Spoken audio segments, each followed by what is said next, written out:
নমস্কাৰ বন্ধু-বান্ধৱীসকল, আপোনালোকক প্ৰেম আৰু জীৱনলৈ স্বাগতম জনাইছোঁ।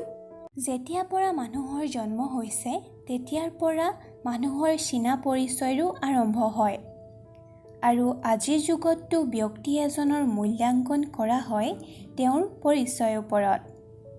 তেওঁৰ পৰিচয় কাৰ লগত আছে বা কাৰ লগত জড়িত আৰু কলৈকে হাত আছে এনেবোৰে কথা বেছি গুৰুত্ব দিয়া হয়, নহয়নে বাৰু?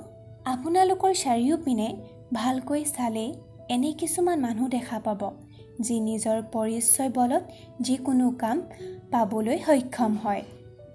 কিছুমান এনে ব্যক্তিয়ে পৰিচয় বলত কাম পায় বা যিয়ে জটিল কাম নহওক কিয় তেওঁলোকৰ পাবৰ বাবে সহজ হয় আৰু যিকোনো সুবিধাবোৰ সহজতেই পাই যায়। আপোনালোকে ভাবি চাওক এবাৰ, এয়া জানো উচিত হয়? পৰিচয় দ্বাৰা পোৱা কাম আপোনাৰ লগত তেতিয়ালৈকে থাকিব যেতিয়ালৈকে আপোনাৰ তেওঁৰ লগত মধুৰ সম্বন্ধ থাকিব। সম্বন্ধত অলপ খেলিমেলি হ'লে কাম হাতৰ পৰা ওলাই যাব। তেন্তে এতিয়া কি কৰা যায় বাৰু? বন্ধু-বান্ধৱীসকল, ইয়াৰ উত্তৰটো হ'ল কাম। আপোনাৰ কাম মনৰ পৰা কৰক।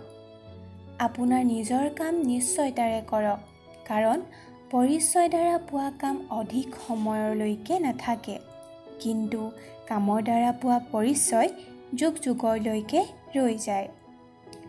বন্ধু-বান্ধৱীসকল, আশা কৰোঁ ভিডিঅ'টোৰ কথাখিনি বুজিব পাৰিছে।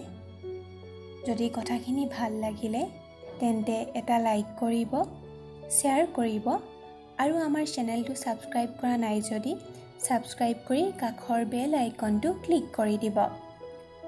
আজিলৈ আহোঁ। Bye bye and take care.